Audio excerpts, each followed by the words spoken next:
सज्जनों और देवियों,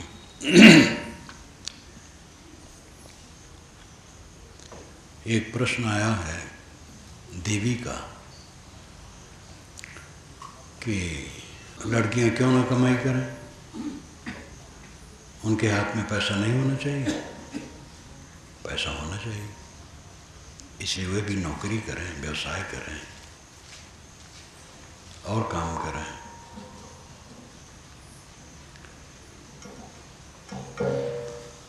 माता पिता बच्चों पर ज़्यादा विश्वास करते हैं, लड़कियों पर कम। बच्चे कहीं जाते हैं जाने देते हैं, लड़कियों के लिए प्रतिबंध करते हैं।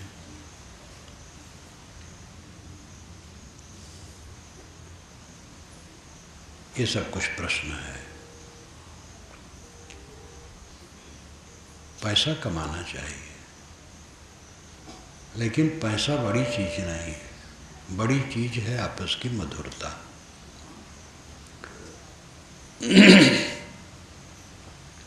पुरुष कमाता है, पत्नी को लाके देता है, पत्नी ही मलकिन रहती है। और जहाँ ऐसा व्यवहार है, कभी ये नहीं महसूस होता है देवी को कि मेरे पास पैसा नहीं है। मैं अपना अनुभव कहता हूँ, जहाँ 20 वर्ष रहा, जन्मा था, 20 वर्ष की उम्र में तो निकल पड़ा था। पिता जो पैसा लाते थे माता को देते थे, मेरी माता को। मुझे भी जो पैसा कुछ मैं कमाना क्या, उसी में जो होता था मेरे पास आता था, माता को देता था। और माता से मांग करके हम लोग काम करते थे। माता को कभी नहीं महसूस हुआ कि मुझे पैसा कमाना चाहिए और मैं कंगाल हूँ, मैं असमर्थ हूँ। माता ही मालकिन। ये बात अब घटती जा रही है। सब अहंकार बढ़ता चला जा रहा है और दुख बढ़ता चला जा रहा है। निश्चित है कुछ पुरुष बड़े मूर्ख होते हैं और कुछ देवियां बड़ी मूर्खा होती हैं,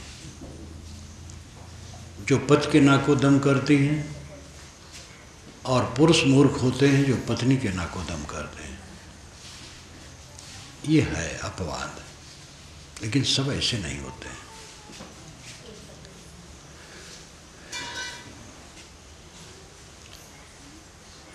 स्वतंत्र रहने के लिए तो अच्छा है विवाह न किया जाए। विवाह करो ही मत, पढ़ो लिखो कमाओ, माता पिता की सेवा करो, क्योंकि माता पिता ने आपकी सेवा की है, और सुख से रहो। किसी पुरुष के पास जाने की क्या जरूरत है? कमाओ खाओ मस्त रहो। समझ पाओ तो ज्ञान भक्ति विचार में भी लगो, न समझ पाओ अपना ऐसे ही बिताओ। पुरुष के पास जाकर के तुम्हें परतंत्र ही होना है, पुरुष के पास जाओ ही मत, स्वतंत्र रहो। इतनी हिम्मत नहीं है तो समझना पड़ेगा, सहना पड़ेगा। अगर देवियां ये कहना शुरू करें 2 बच्चे पैदा करना है, एक बच्चा मैं पैदा करूंगी, एक बच्चा मेरा पति पैदा करे, वो भी गर्भ धारण करे, मैं क्यों 2 गर्भ धारण करूं? गर्भ धारण में 9-10 महीने परेशान और पैदा करने में परेशानी। तो एक बार मैं परेशान हूँ, एक बार पति गर्भ धारण करे। कहाँ ये संभव है? प्रकृति ने कुछ मजबूरियां दी हैं। यूरोप की महिला ने कहा था, बूढ़ी थी, भारत में सेवा का काम करती थी। उसने कहा था कि यूरोप में नारियों के लिए बड़ी स्वतंत्रता है, लेकिन जो प्रकृति के तरफ से परतंत्रता है उसको कौन मिटाएगा? और वो परतंत्रता नहीं है, वो सृष्टि का एक संतुलन है। मातृत्व की जो शक्ति है वो पुरुष में कहाँ होता है? छोटा बच्चा है, टट्टी कर दिया, उसे में लिपट गया है, पिता देखेगा क्रोध करेगा, बहुत करेगा तो उसके हाथ पकड़ करके घसीट करके उसकी माँ के पास कर देगा, देखो यही तो तुम्हारा बच्चा। और माँ धोएगी, प्यार से उठा लेगी। आज भी बच्चे, जवान बच्चे भी माँ से जुड़े रहते, पिता से कम जुड़ पाते हैं, क्योंकि माँ का हृदय विशाल होता है, उदार होता है। इसीलिए नीति में लिखा है कि बाहर से जब लड़का आवे तो पहले माँ का नमस्कार करे, तब पिता का नमस्कार करे। माता पिता कहा जाता, पिता माता नहीं। सीताराम कहा जाता, राम सीता नहीं। यहाँ तक कि दर्शन में भी प्रकृत पुरुष कहा जाता, पुरुष प्रकृत नहीं कहा जाता है।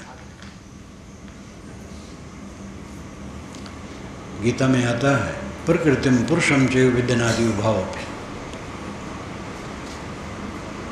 प्रकृत और पुरुष इन दोनों को तो अनादि जान। माता का जो महत्व है वो महत्व पिता का नहीं है। पिता का अपना महत्व है, माता का अपना महत्व है। प्रेम से दोनों रहें, गृहस्थी सुख से चलेगी। अहंकार करेंगे, दोनों नरक भोगेंगे। आजकल अहंकार खूब बढ़ रहा है और ये अहंकार गृहस्थी को तोड़ रहा है। यूरोप में विवाह पर विवाह, यूरोप अमेरिका में छोटे बच्चे जिस स्कूल में पढ़ते हैं, अध्यापक बच्चों को बता देता है कि थाना का ये नंबर है, कोई कष्ट माता पिता से हो थाने पर फ़ोन करो। और जैसे फ़ोन होता है पुलिस आ जाती है घर पर, माता पिता से पूछती है और शिकस्त करती है, उन्हें दंडित करती है, क्योंकि विवाह टूटता है। माँ जिसने बच्चा पैदा किया वो अलग चली गई, दूसरा शादी उसने कर ली। माँ अलग है और उतना स्नेह उसको नहीं मिलता है।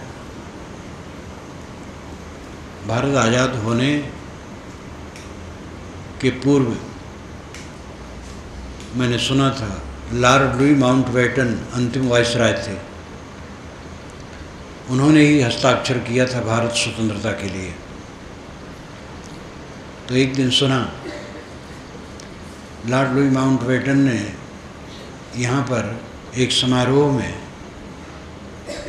प्रसन्नता व्यक्त की कि मेरी माता की आज 16वीं शादी है।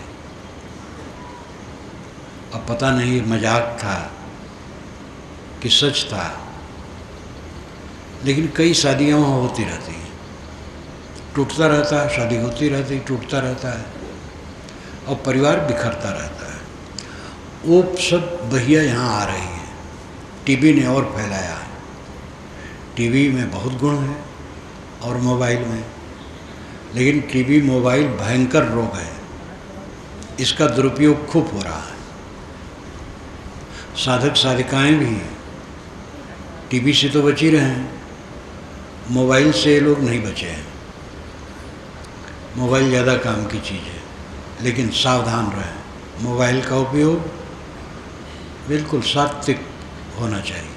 समानता, प्रेम समता में है, सब बात में समानता नहीं हो सकती। एक पुरुष एकांत नदी के किनारे बाग में रात में भी बैठ करके ध्यान कर सकता है, लेकिन एक स्त्री साधिका ऐसा नहीं कर सकती, खतरे से खाली नहीं। जब कहीं जबरदस्ती किसी ने की है, पुरुषों ने की है, स्त्रियों ने नहीं की है। स्त्री की अपनी प्रकृति है, उसको अपने ढंग से रहना है। मनुस्मृति में कहा गया है कि नारियां बचपन में माँ बाप के संरक्षण में रहें, जवानी में पति के संरक्षण में रहें और बुढ़ापा में बच्चों के संरक्षण में रहें। नारी कभी स्वतंत्र नहीं। तो एक विदुषी नारी ने लिखा है कि नहीं नारियों के लिए जगह है नरक में, व्यंग किया। नारी स्वतंत्र नहीं है। मनुस्मृति में जो लिखा गया है वो गुलाम बनाने के लिए नहीं, ये नारी की मर्यादा है। बच्ची है तो माँ बाप के संरक्षण में रहे, उन्मादी होकर घूमे नहीं इधर तक। घूमनी लड़कियाँ बदचलन भी हो जाती हैं, और न बदचलन हो तो अविश्वसनीय हो जाती हैं। इसलिए पढ़ती हैं पढ़ें, घर में आवें, घर का काम देखें, इधर उधर घूमनी न बने, लड़का भी घूमना न बने। युवती है तो पति के संरक्षण में रहे, बूढ़ी है तो बच्चों के संरक्षण में रहे। उसके तो सब बॉडी गार्ड है, उसकी बदइज्जती कहाँ है। लेकिन उस विदुषी ने क्रुद्ध होकर के लिखा कि उसमें है नारियां स्वतंत्र नहीं, बचपन में माँ बाप के अधीन, जवानी में पति के अधीन, बुढ़ापा में बच्चों के अधीन, नारियां स्वतंत्र नहीं है। तो उसने कहा कि नहीं, स्वतंत्र है नरक में जाने के लिए, और उसको समझने की चेष्टा ही नहीं की। कुछ असावधानियां हैं, शिक्षा पर प्रतिबंध था, नारियां पढ़ नहीं सकती। अभी 100 वर्ष के पहले जो लोग नारियों को पढ़ाने के लिए स्कूल कायम किए, वो बहुत बदनाम होते थे, बड़ी कठिनता होती थी। तो ये कुछ प्रचलन गलत था। वेद नहीं पढ़ सकती हैं स्त्रियां, शूद्र नहीं पढ़ सकती, स्त्रियां भी नहीं पढ़ सकती हैं। ब्राह्मण नामधारी वेद पढ़ सकता है, ब्राह्मणी नामधारी वेद नहीं पढ़ सकती। ये सब गलत बातें पीछे आई, जबकि 1 दर्जन से अधिक स्त्रियां हैं जो वेद मंत्रों की रचयिताएं हैं। वेद क्या कहते हैं नाम की पुस्तक में मैंने भूमिका ही में सब लिखा है, और जिन जिन मंत्रों की रचयिताएं सबका नंबर दिया है, कोई मिला ले वेदों से। तो बीच में गड़बड़ियाँ आई हैं, अब उन गड़बड़ियों का निराश हो गया, आजकल त्याग हो गया। लड़कियों का अधिकार माँ बाप के धन में नहीं होता था, ये वैदिक युग से है।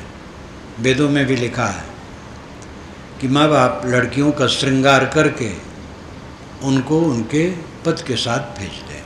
दहेज दिया जाता था, लेकिन दहेज कोई मांगता नहीं था, दिया जाता था, और वही मान लिया जाता था कि माँ बाप ने लड़की को दे दिया, और पति के पास जाती थी, उसका धन उसका होता था। वैदिक युग से लेके आज तक ऐसे था। स्वतंत्र भारत होने पर अधिकार उनका दिया गया, और लड़कियों का अधिकार पिता के धन में वैसे है जैसे लड़कों का है। लेकिन प्राय लड़कियां अपने ससुराल जाती, वहाँ धन उपयोग के लिए मिलता है, और नैहर में कोई ये सब नहीं करता है। लेकिन अधिकार दिया गया, जैसे ज़रूरत पड़े तो वहाँ वो ले सके। तो आजकल तो सब जो कानून में गड़बड़ी थी वो भी ठीक हो गई है। अब ये विज्ञान की जो वहिया है और पश्चिमी सभ्यता का प्रभाव है, वो बहुत व्यापक हो गया है। इंजीनियरिंग कॉलेज जहाँ व्यवस्थित हैं और जहाँ पर छात्र छात्राओं के लिए अलग अलग रहने के लिए निवास है और कड़ा प्रतिबंध है, पहरा है, वहाँ ठीक चलता है। बाकी जगह इतना पतन है कि घोर पतन है। किस युवक के कमरे में कौन युवती लड़की जा रही है, कब जा रही है, दिन में जा रही है, रात में जा रही है, कब तक रह रही है, कोई नहीं पूछता है। न मास्टर कुछ कहता है, न कोई कहता है। घोर पतन, घोर पतन। लड़के ऐसे पीड़ित होते हैं, जब अपनी विलासी भावना से पीड़ित हुए तो वे रोते हैं। हम लोगों का जीवन ऐसा है कि हम लोगों से सब अपना दुख कहते हैं, जिससे निवारण हो, समझाते हैं। सहशिक्षा और सहकर्म, ये दोनों में पतन का खुला द्वार है। ऑफिस में लड़के लड़के काम करते हैं, जहाँ जिसका मन का बहे, अपने को संभालना है। शिक्षा में यही दशा है, गर्भ पतन बहुत हो रहा है। एक डॉक्टर ने मुझसे कहा, साहब लड़कियों का जो गर्भ स्राव करना पड़ता है, मेरा जीव उब गया है। प्राइवेट डॉक्टर, अब तो प्रतिबंध हो गया है, लेकिन काम सब चलता है। सरकार ने कानून इसलिए बनाया कि लड़का चाहिए, लड़की नहीं, और लड़की अगर है तो गर्भ गिरा दो। इसके लिए सरकार ने कानून बनाया। परंतु कानून अपनी जगह पर है। जो ये पतन है, लड़कियां पढ़ रही हैं, गर्भवती हो गई, वो कहाँ जाए? लड़का तो स्वतंत्र है, लेकिन लड़की तो फंस गई और वो गिरवाती है। तो उस डॉक्टर ने कहा कि महाराज इतना मुझे तकलीफ़ होती है, अब मैं कसम खाता हूँ इसको बंद करता हूँ। कहा एक बार एक लड़की ने बहुत रोया, उसका माता भी आके रोई, तो मुझे गिराना पड़ा। गिरा करके एक जगह रखा तो सांस ले रहा था वो, फिर उसके ऊपर एक कंबल रख दिया, 10 मिनट में हटाया तो मर गया था। बड़ी पीड़ा हुई। अब मैं कसम खाता हूँ कि गर्भ नहीं गिराऊंगा। ये स्वरूप बहुत बढ़ रहा है और यही सब शिक्षा और सहकर्म का परिणाम है। इसमें जो लड़की लड़के हैं वो सावधान रहें। अब तो मैं खुलेआम से लड़के और लड़कियों को भी कहता हूँ माँ बाप के सामने कि बेटी मैं तुम्हें दीक्षा दे रहा हूँ कि किसी लड़के की तरफ आकर्षित मत होना, अपने को संभालना, तब कुछ कर पाओगे, नहीं मिट जाओगे। और लड़कों को भी कहता हूँ, इतनी भयंकर हैजा पड़ गई है कि हद है। आप लोग भी जानते होंगे, गांव में, मेरा भी शरीर गांव में जन्मा है, बड़ा गांव है, सब वर्ग के लोग हैं। 20 वर्ष तक वहाँ रहा, कहीं नहीं सुना कि कोई माँ के पेट का ऑपरेशन हुआ है बच्चा के लिए। सब स्वाभाविक पैदा कर देते। इसी छत्तीसगढ़ में ऐसे होता था। ऐसी माताएं हैं जो 15-15 बच्चे पैदा किए और 90 वर्ष में हैं और एक भी पेट नहीं चिरा गया एक बार भी। अब आज फैशन चला है पढ़े लिखे लोगों में, तुरंत पेट चिराओ। डॉक्टरों को लाभ है, थोड़ा वो तो और धमकाते हैं, तुमने बड़ी देरी की, बहुत गफलत की, और दाब करते जिससे पैसा और खींचो, और वो पेट चीर चीर करके बच्चा पैदा करते हैं। और जितना बार पेट चीरोगे देवी का स्वास्थ्य और गिरेगा। इस सब बहिया से अपने को बचाना चाहिए। थोड़ा कष्ट होगा पैदा करने में, लेकिन वो स्वाभाविक रहेगा। आखिर पेट चीरने में नहीं होता है। इन सब बातों पर देवियां भी ध्यान दें। मेहनत घट गई है, मेहनत करना चाहिए। मेहनत करोगे शरीर ठीक रहेगा, पैदा करने में सरलता रहेगी। स्वतंत्रता में परतंत्रता है, परतंत्रता में स्वतंत्रता है। कोई लड़की विवाह करके न रहे, न विवाह करे, स्वतंत्र रहे, माँ बाप की सेवा करे, बस समझ पाए तो साधना करे। लेकिन सब तो ऐसे नहीं होंगे, विवाह करना पड़ेगा। विवाह करना पड़ेगा, वहाँ समझौता से रहना पड़ेगा। सबका स्वभाव अलग अलग होता है। अगर हम दूसरे के स्वभाव से ऊब करके त्यागते रहें तो कहीं ठिकाना नहीं रहेगा। दूसरे के स्वभाव में त्रुटि है, हमारे स्वभाव में त्रुटि है, दूसरे में तीसरे में भी त्रुटि है। सबको सहना चाहिए। सहनशीलता का अभाव करोगे तो परिवार और समाज नहीं चला सकते हो। सहना सीखो, सह करके परिवार और समाज चला सकते हो। कोई चरित्रहीनता का काम करे तो उसको एक बार समझाना चाहिए और क्षमा करना चाहिए। अगर वो बारंबार करे तो त्याग करना चाहिए, चाहे परिवार में हो चाहे साधु समाज में हो। इसके लिए क्षमा, बारंबार क्षमा नहीं करना चाहिए। लेकिन ये बात तो कभी कहीं घटती है। ज़्यादातर तो है अपना अपना अलग अलग स्वभाव। किसी में थोड़ा अहंकार ज़्यादा, किसी में लोभ ज़्यादा, किसी में और त्रुटि, किसी में और त्रुटि। सब शरीरों में कुछ त्रुटि होती है। अपनी त्रुटि को देखें, दूसरे को निभाने की चेष्टा करें। न निभाने की चेष्टा करोगे अकेले रहो, फिर परिवार में अकेले रहो, अलग हो जाओ, कहीं जाओ। साधु समाज है, नहीं सह पाते हो, लोगों को निभाने की क्षमता नहीं रखते हो तो अकेले रहो, आश्रम में कोई नहीं रहेगा। अपना महंत बने बैठे रहो, निभाने की चेष्टा करो। और भिन्न भिन्न स्वभाव है, नम्र हुए बिना कोई परिवार या समाज नहीं चला सकता है।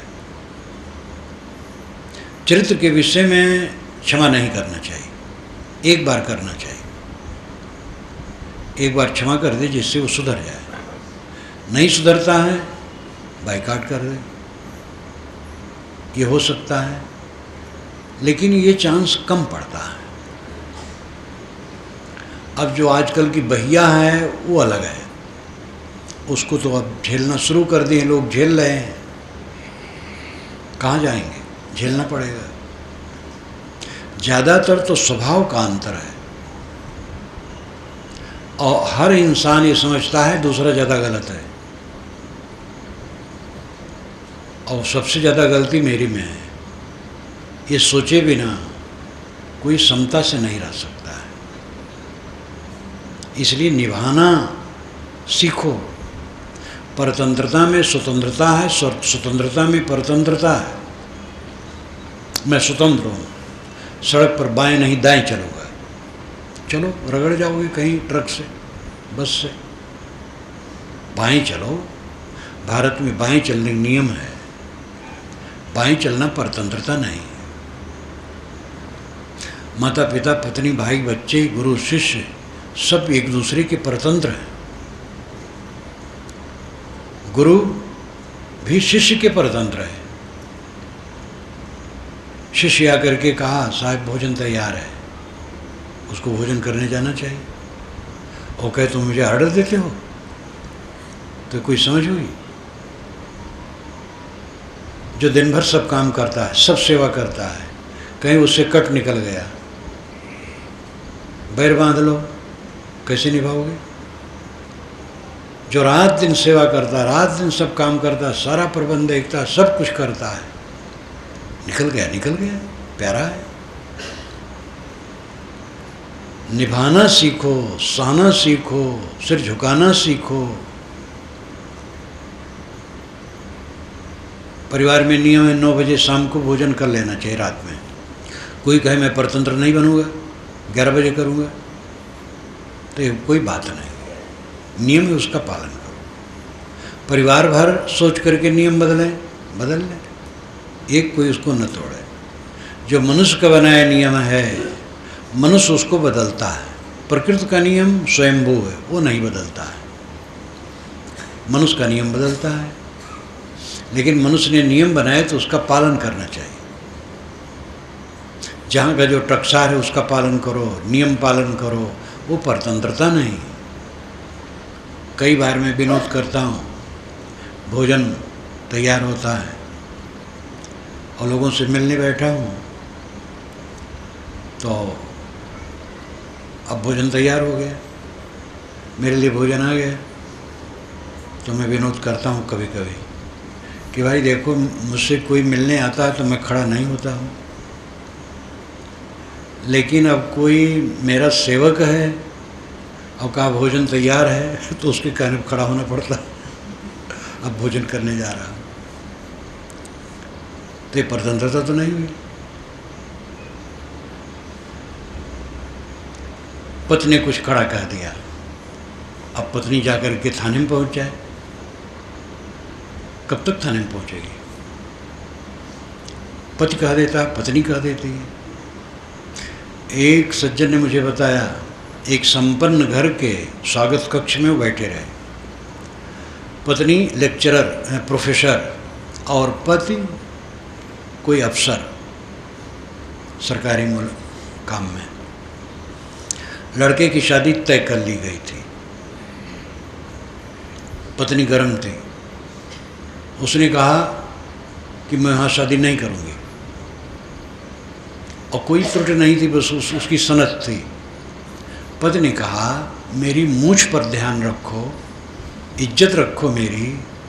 उसने कहा तुम्हारी मूंछ चूल्हे भाड़ में जाए। ये स्वागत कक्ष में जहाँ कई लोग बैठे हैं, और कहने वाली प्रोफेसर है, और उसका पति एक बड़ा अफसर है, क्या रखा है? ये पढ़ाई लिखाई गोबर माटी है। कौन सी पढ़ाई है? पढ़ाई का अहंकार बढ़ते बढ़ते नरक हो रहा है। ये पढ़ाई वढ़ाई नहीं, कहना नहीं है, नरमी से कहो। जब कोई न रहे तब थोड़ा कड़ा कहो। सबके बीच में तुम्हारी मुझ चूल्हे भाड़ में जाए।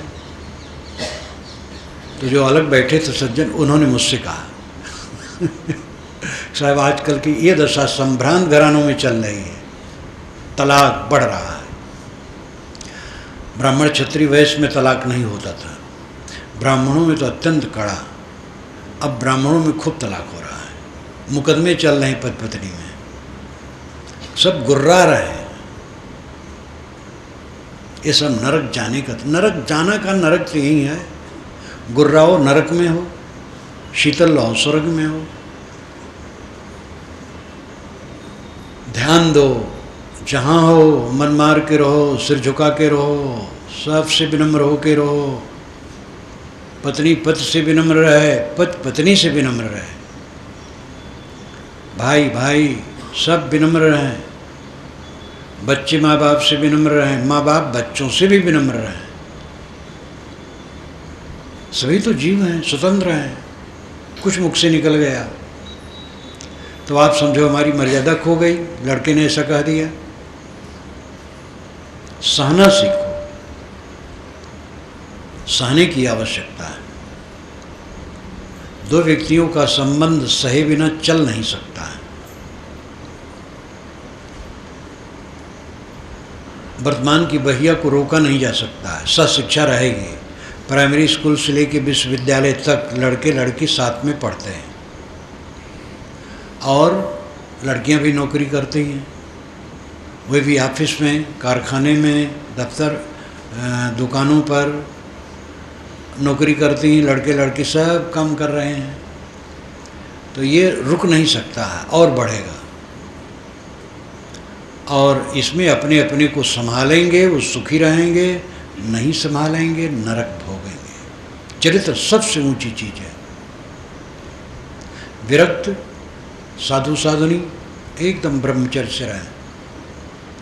पुरुष मात्र से ब्रह्मचारिणी साधिकाएं सावधान, और पुरुष नारी मात्र से पुरुष साधु सावधान, और गृहस्थ पुरुष एक दूसरे से सावधान, स्त्री पुरुष से। अपने मर्यादा में, अपनी पत्नी में मर्यादित रहें। चरित्र सबसे बड़ी चीज है। जहाँ चरित्र खोया सब नष्ट हुआ। भैया भयंकर है, अपने अपने को बचाओ, तभी शांति मिलेगी, तभी सच्चा सुख मिलेगा। पैसा अधिक बढ़ जाए, इसको ले करके जो बेताबी है, गृहस्थी चौपट हो रही है।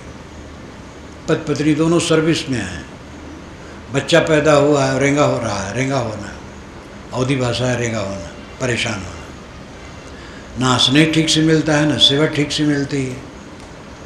पैसा बढ़ गया है, कला बढ़ गया है, विकार बढ़ गया है।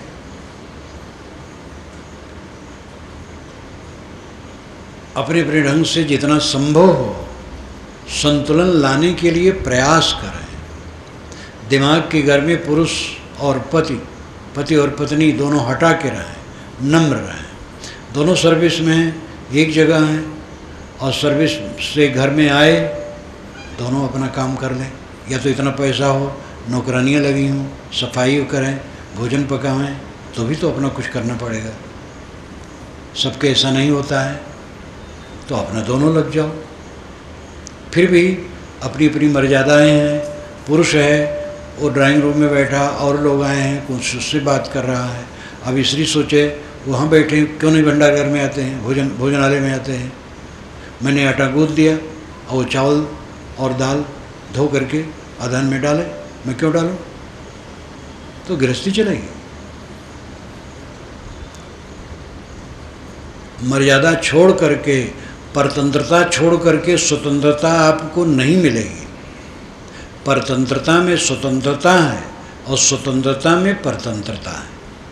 जो आजकल सनक स्वतंत्रता की है, ये परतंत्रता के नरक में ले जा रही है। कोई किसी के अधीन नहीं रहना चाहता है। कोई किसी की मर्यादा नहीं मानना चाहता, सब गुर्रा रहे हैं और सब नरक में हैं जो गुर्राने वाले हैं। जो विनम्र हैं, सहनशील हैं, समतालु हैं, वे सुखी रहेंगे। मर्यादा की परतंत्रता, परिवार की मर्यादा, समाज की मर्यादा, उसमें एक दूसरे के अधीन रहना, समता से रहना, शील से बरतना, झुक के चलना बहुत जरूरी। अगुआ लोगों को बहुत झुक के चलना चाहिए, उनकी जिम्मेदारी बहुत ज़्यादा है। इन सब बातों पर ध्यान देना चाहिए। पारिवारिक संबंध और व्यवहार की पवित्रता देने में है, लेने में नहीं है। 2, पति पत्नी को, पत्नी पति को सुविधा दे, पिता पुत्र, भाई भाई, गुरु शिष्य एक दूसरे को सुविधा दे। देना सीखो, लेना नहीं, पाना नहीं। हमें सुविधा दे इसकी चिंता न करो, आप सुविधा दो, आप प्रेम दो। कोई प्रेम देता है कि नहीं इसकी चिंता न करो, आप प्रेम दो। दूसरा प्रेम दे न दे, आप दो। दूसरा सहे न सहे, आप दो, आप सहन करो।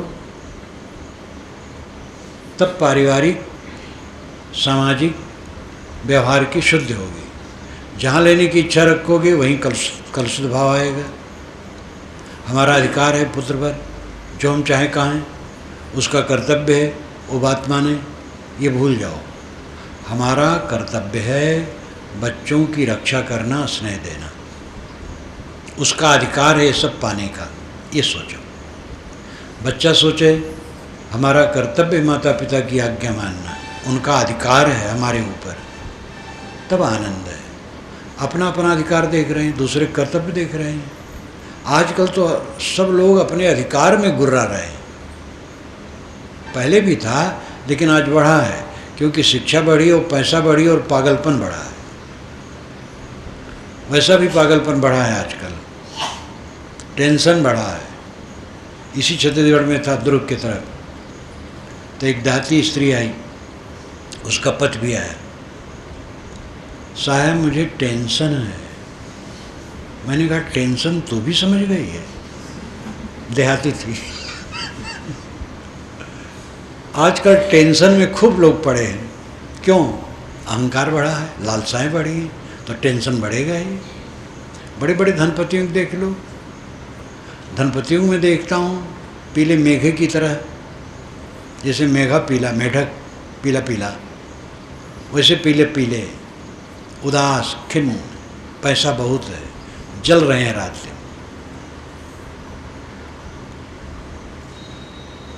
जो जीवन की सरलता है, पवित्रता है, निष्कामता है, संयम है, सदाचार है, भक्ति, ज्ञान, विवेक, सत्संग, ये सब छोड़ करके पैसे के बल पर कोई सुखी नहीं होगा। काम भोग जीवन का लाभ नहीं है।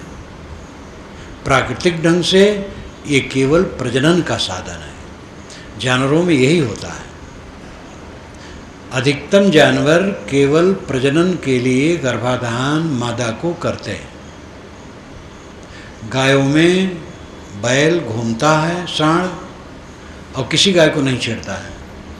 जो गाय गर्भाधान चाहती गर्भाधान कर देता है, बस। कितने जानवरों में केवल गर्भाधान के लिए। आदमी ऐसा जानवर है जो पतित है, कोई मर्यादा नहीं, और इसीलिए सबसे दुखी है। जबकि ये पूर्ण ब्रह्मचारी हो सकता है, जानवर नहीं हो सकता है। उसको समझ नहीं है, आदमी में समझ है। तो काम भोग जीवन का लक्ष्य नहीं है। प्राकृतिक ढंग से केवल प्रजनन के लिए है, बाकी संयम। भोगों की लालसा जितनी करोगे नरक होगा। स्वामित्व की जितनी चेष्टा करोगे नरक होगा। स्वामित्व की चेष्टा न करो, भोगों की चेष्टा न करो, सेवक बनो, त्यागी बनो। घर के मालिक नहीं, समाज के मालिक नहीं, सेवक हैं। भोग नहीं, निर्वाह चाहिए। इंद्रियों की उत्तेजना नहीं, इंद्रियों पर संयम चाहिए। संत यही बताते हैं, यही सुखद रास्ता है, इस पर ध्यान देना चाहिए। साहब कहते हैं काहिर नलनी तू कुमिलानी, तेरे नाल सरोवर पानी, जल में उत्पत्ति जल में वास, जल में नलनी तोर निवास, ना तल तपत न ऊपर आग, तोर हेतु को कासन लाग। कहें कबीर जो उदक समान, ते नहीं मुए हमारे जान। 4 पंक्तियों का ये शब्द है। रूपकों में साहब अपनी बात बहुत कहते हैं। अभिधा, लक्षणा और व्यंजना शब्द की 3 शक्तियां होती हैं। अभिधा जिसका शाब्दिक अर्थ होता है, लक्षणा जिसका शाब्दिक अर्थ नहीं होता है, लक्षणा से अर्थ घटता है, और व्यंजना जिसका लक्षणा भी नहीं घटती है, वो व्यंजना संकेत। साहेब की वाणी लक्षणा और व्यंजना में काफ़ी है। वेदों की वाणी भी लक्षणा व्यंजना में काफ़ी है। वेद में लिखा है 2 माताओं का एक बच्चा है जो बीच में खेलता है। अब कितना अचरज है, एक माता के 2 बच्चे तो होते हैं, जुड़वे भी हो जाते हैं, लेकिन 2 माता ने एक बच्चा पैदा किया हो, ये कहीं नहीं, वेद में है। 2 माताओं का एक बच्चा है जो बीच में खेलता है। ये धरती, आकाश, अंतरिक्ष 2 माताएं हैं, बीच में सूरज खेलता है। सूरज इन्हीं का बच्चा है। तैसे कबीर साहब की वाणी लक्षणा और व्यंजना में बहुत है। काहिर नलनी तू कुमिलानी, नलनी कुमुदनी कोइयाँ, कमल भी अर्थ होता है जो पानी में है। नलनी, कमलनी, अय कमलनी, सीधा अर्थ करें अय कमल। कमलनी है क्योंकि मनोवृत्ति के लिए है। तो क्यों कुमिला गई? तेरे नाल सरोवर पानी, तेरे नाल में सरोवर भर पानी है। नाल कहते हैं कमल के डंडे को, जो नीचे पानी में रहता है जड़ तक, उसको नाल कहते हैं। तेरे नाल में, तेरे नीचे तो पानी पानी भरा, तो कुमिला क्यों गई? जल में उत्पत्ति जल में वास, जल में नलनी तोर निवास। अय नलनी, अय कमलनी, तो जल में पैदा हुई है, जल में रहती है, क्योंकि जल ही में तेरा घर है। न तल तपत न ऊपर आग, तेरे नीचे कोई तपन नहीं है, ऊपर से आग नहीं बरसती है।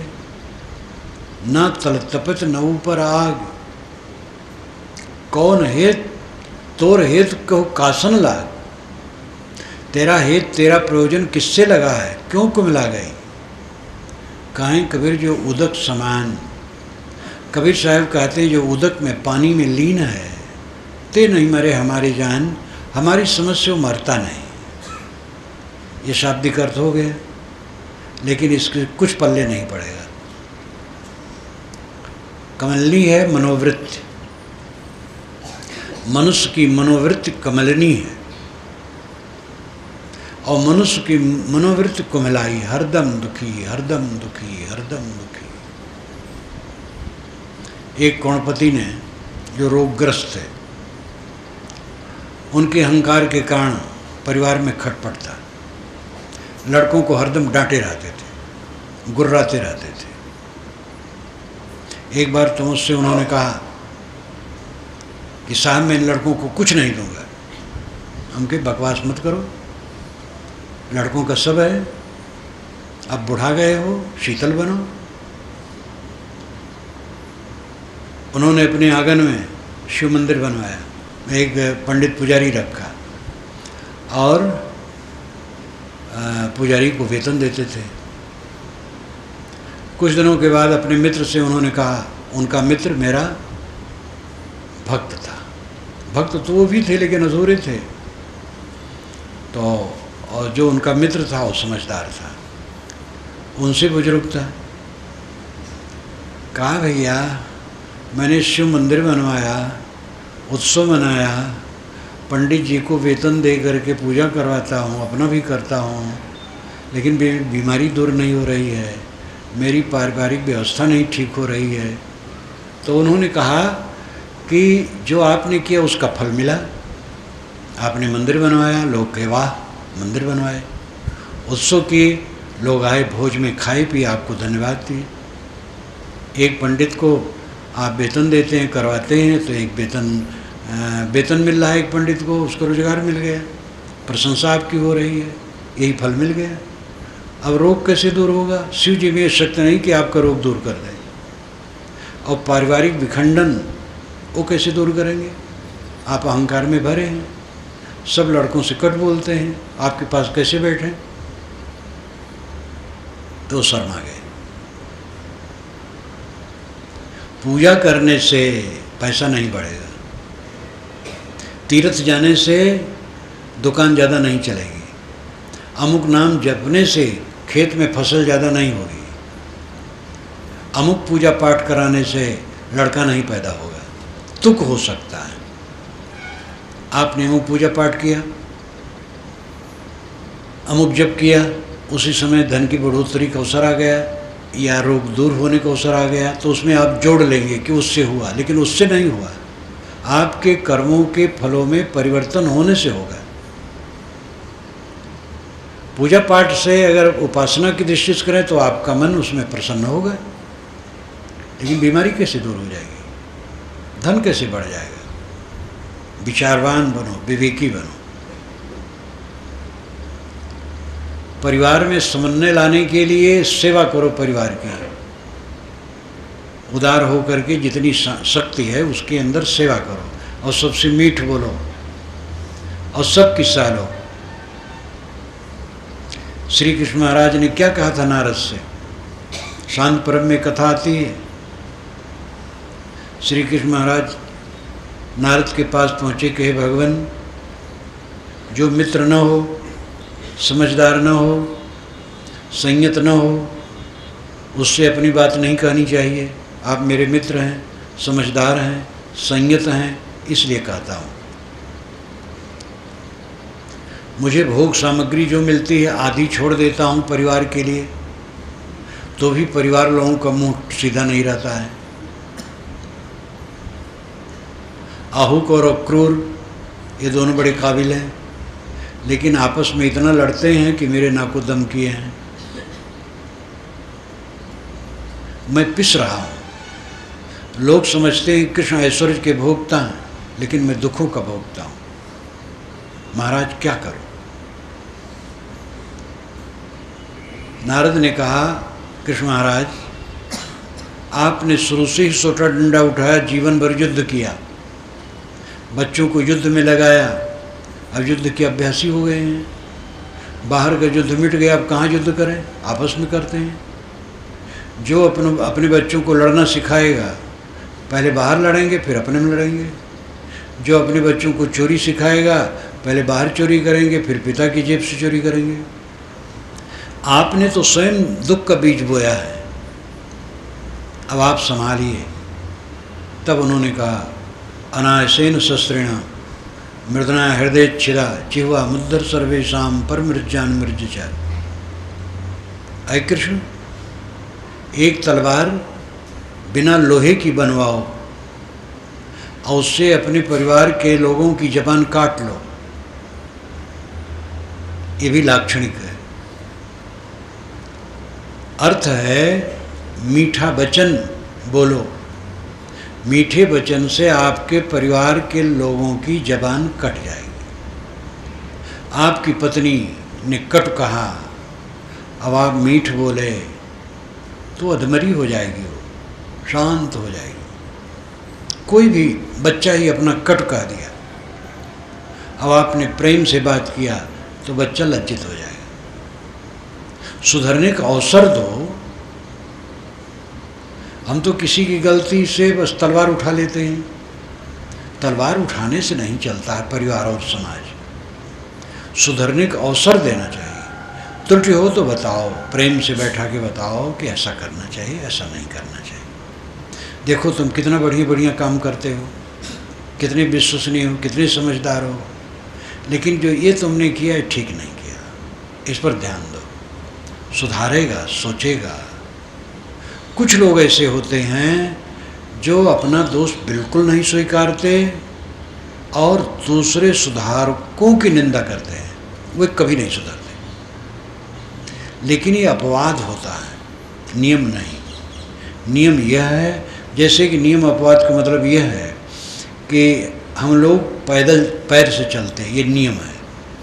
लेकिन कोई अभ्यास कर ले, पैर ऊपर कर ले और हाथ से चले तो नियम नहीं होगा, अपवाद होगा। कोई चल ले भाई, बाकी सब पैर से चलेंगे। तो कोई ऐसे आदमी हठी होते, अहंकारी, कि उनको सुधारने की बात कहो तो जितने सुधारक हैं सबकी निंदा करेंगे और अपना अच्छा मानेंगे। ऐसे लोग कभी नहीं सुधर सकते जब तक ये रवैया रहेगी। लेकिन ऐसे लोग बहुत कम होते हैं।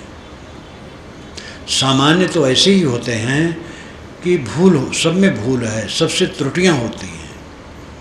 त्रुटियों को सुधारने के लिए उनको अवसर देना चाहिए, उनको समझाना चाहिए, हमदर्दी से बताना चाहिए। तुम देखो इतने काम किए हो, कितना बढ़िया रहा, ये काम ठीक नहीं हुआ, वो सुधारेगा। कितने पिता तो हरदम गरमाए रहते हैं, अरे ये लड़का जिस काम में हाथ लगाएगा चौपट कर देगा। तो लड़का भी सोचता ठीक है चौपट हो।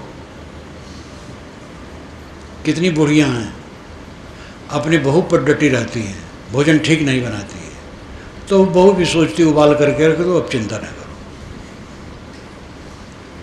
कितने गुरु हैं अपने शिष्य को सबके बीच में कहते मनमुखी है, वो भी सोचता ठीक है मनमुखी रहेंगे। बराबर मनमुखी कह रहे हो तो कब गुरुमुखी होगा। अभिभावकों की त्रुटि है। परिवार और समाज चलाने वाले विनम्र, सहनशील, त्यागी, संयमी हो। नारद ने कहा महाराज, भरी गाड़ी निर्बल बैल नहीं खींच सकते हैं, बलवान बैल खींच सकते हैं। आपका परिवार खड़बड़ हो गया है, आप खींच सकते हैं और वह परिवार को चला सकता है, समाज को चला सकता है जो त्यागी हो, लोभी न हो, शासक न हो, सेवक हो, विनम्रता हो, समता से सबको निभाए। तो जो आदमी मुरझाया रहता, दुखी रहता, खिन्न रहता है, वो अपने अपराध से खिन्न रहता है, बेसमझी से खिन्न रहता है। सदैव प्रसन्न रहने का हमारा अधिकार है। चाहे जो हो हम प्रसन्न रहेंगे, हमें कोई गाली दे हम प्रसन्न रहेंगे, लड़के बच्चे गाली दे हम प्रसन्न रहेंगे, धन घट गया प्रसन्न रहेंगे, पेट भरेगा, मेहनत करो फिर बढ़ जाएगा। हमारे एक भक्त थे, उनके यहाँ में काफ़ी लंबा रहता था, इसमें बहुत लोग जानते, शंकर भगत, अयोध्या से उत्तर बस्ती जिले में। उनके यहाँ बीजक पचग्रंथि की टीकाएँ लिखी, गुड़ वो रख लिया करते थे समय से। तो रखते क्या थे, बैठे रहते थे, गांव वाले गुड़ पकाते थे, लाते थे, उनके यहाँ तौल के रख जाते थे और 2-3 बार उसको उलट देते थे, गुड़ को उलटना पड़ता था। फिर खरीदने वाले शहर से जाते थे तो ये सब स्वयं तौल करके अपनी गाड़ी में भर लेते, उनको पैसा दे देते थे। बहुत प्रतिष्ठित और संयमी भक्त थे। ये उनका व्यापार भी थोड़ा चलता था। जब मैं गया एक बार तो कहा, साहब आप की बार व्यापार में घाटा हुआ। तो हमारे भक्त को घाटा हुआ तो हम भी भाई चुप हो गए, क्योंकि शिष्य को घाटा हुआ है तो गुरु को भी गमगीन होना चाहिए। तो मैं चुप हो गया। तो उन्होंने हंस के कहा, साहब कोई दुख नहीं है, फायदा हुआ तो उसमें घट गया फिर बढ़ जाएगा। आखिर धन कहाँ से आया है, यही पैदा किया गया है, उसमें घट गया है फिर बढ़ जाएगा। घट जाएगा तो भी पेट भर खाओगे और बढ़ जाएगा तो एक एक कुंतल भात नहीं खाओगे। इसलिए चिंता न करो, किसी स्थिति में चिंता न करो, सब समय प्रसन्न रहो। अपमान होने पर प्रसन्न, घाटा होने पर प्रसन्न, रोग लगने पर प्रसन्न, सब समय प्रसन्न। एक कैंसर के बीमार को मैंने इसी छत्तीसगढ़ में देखा। मेरा कार्यक्रम चल रहा था, प्रवचन खत्म हुआ, लोग मिलने आए, वो भी मिलने आया, तो हाथ फैलाया, तो मैंने अपने साधु से उसको कुछ रुपया दिला दिया। और वो देखता था कि वो पैर सड़ रहा था, कैंसर से व्यथित था, अब मर गया, लेकिन वो प्रसन्न था। उसमें ऐसी भावना थी, ऐसी समझ थी, प्रसन्न था। किसी स्थिति में भी दुखी न हो, ये आपके अधिकार में है, लेकिन ये तब संभव है जब विवेकवान बनो। विवेक तब होगा जब सत्संग करो, सदग्रंथ पढ़ो, ध्यान करो, चिंतन करो। आए दुनिया जो कूड़ा कचरा है, इसमें आकर्षित न हो। पूरी दुनिया कूड़ा कचरा है। दुनिया में सबसे मूल्यवान नर नारियों के शरीर हैं, और ये क्या है? कूड़ा कचरा के अलावा हड्डी, मांस, रक्त, पेशाब, टट्टी। फिर इसके पीछे सारा धन ऐश्वर्य है, वो क्या बढ़िया चीज़ है? सब कूड़ा कचरा है। शरीर रूपी कूड़ा कचरा चलाने के लिए कुछ कूड़े कचरे की ज़रूरत होती है, और कूड़ा कचरा मिलता रहेगा। क्यों भयभीत हो? क्यों असंतुष्ट हो? सब समय प्रसन्न रहो। अपनी आत्मा को समझो। आपका आत्मा दिव्य है, ब्रह्म है, महान है, परमात्मा है, परम सुख स्वरूप है। उसमें दुख नाम की कोई चीज़ नहीं है। उसको समझो। मनुष्यों से प्रेम का बर्ताव करो। जो आसपास में मनुष्य, सबसे विनम्र होकर के प्रेम से बर्ताव करो। छोटे से बड़े से सबसे, सब बड़े हैं, मर्यादा में छोटे बड़े माने जाते हैं, सब बड़े हैं। सबसे प्रेम का बर्ताव करो, और ये समझ लो सबसे तुम खराब हो। और इस ढंग से कहना चाहिए, सबसे मैं खराब हूँ। सब अच्छे हैं, मैं खराब हूँ। अपना अहंकार ही हमें रुलाता, हम बड़े अच्छे, दूसरे सब खराब हैं। और अपने को होश हवास नहीं कि हमारे में कितनी खराबी है। ऐसा आदमी न समाज चला सकता है, न परिवार चला सकता है। जो अपनी त्रुटियों को देखे विनम्र रहे, और दूसरे की त्रुटियों को सहारे से राय दे करके सुधारने की चेष्टा करे। समस्या खाने पीने की नहीं है। खाना पीना सबको मिलता है, कपड़े मिलते हैं। ऐश्वर्य कम बेस होता है। ऐश्वर्य की इच्छा न रखो, जो मिले उसका उपयोग करो, घबराओ मत।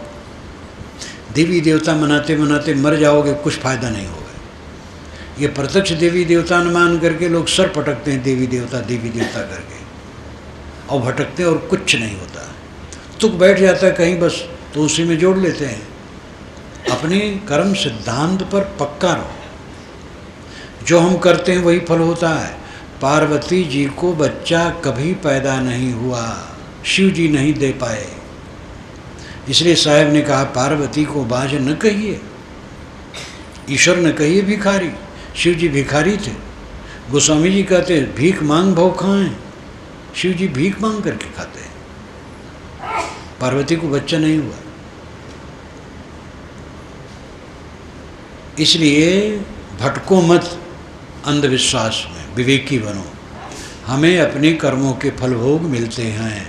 कर्मों को सुधारो, विनम्र बनो, झुक के चलो। 4 दिन का जीवन है, ये मेला ज़्यादा दिन का नहीं है। कलह न करो, कलह नरक है, प्रेम स्वर्ग है।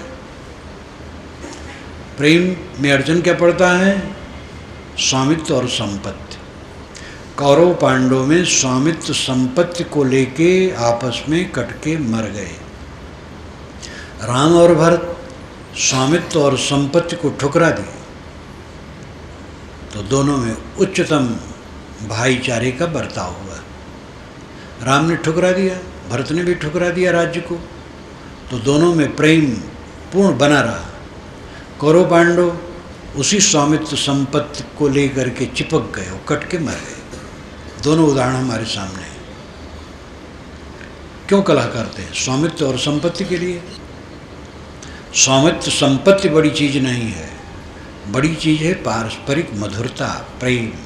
हम 4 लोग हैं इकट्ठा, एक दूसरे को देख के खुश हों, मुस्कुरा के बोलें, मधुरता से बोलें, मीठा बोलें, फिर भात नमक खाना हो तो कोई हर्ज नहीं, और कलह में जलते हैं, मेवे दूध घी सब है, कोई सुख नहीं होगा। तो साहब कहते हैं, काहिर नलनी तुक मिलानी, तेरे नाल सरोवर पानी। ऐ मनोवृत्ति, तो क्यों दुखी है? तेरे जिसके आधार में तू है वो तो आत्मा शीतल है,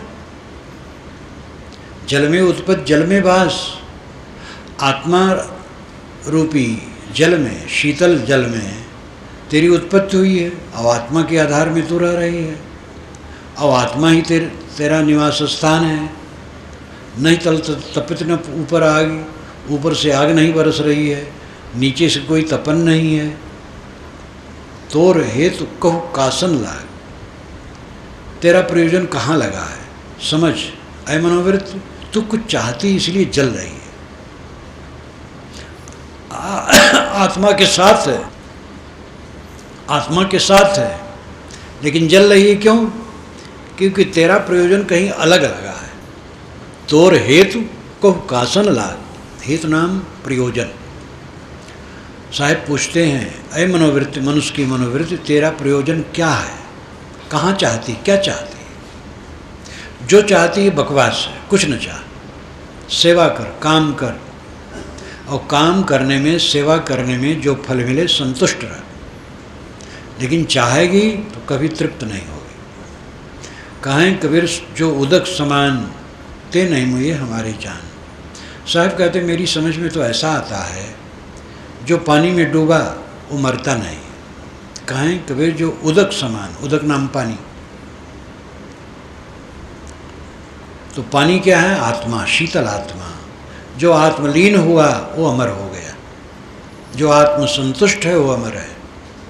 और हमारा आपका ये स्वतंत्र अधिकार है कि हम आत्म संतुष्ट हो सकते हैं, धन कम हो तो, ज़्यादा हो तो, अविद्वान हो, विद्वान हो, पूजित हो, उपेक्षित हो, जैसी स्थिति में हो, नर हो, नारी हो, गृहस्थ हो, विरक्त हो, कोई भी हो, अपने आत्मा को समझकर आत्म शांति प्राप्त कर सकता है इंसान, और यही नहीं करता है, इसलिए दुखी होता है। इन पर ध्यान दो।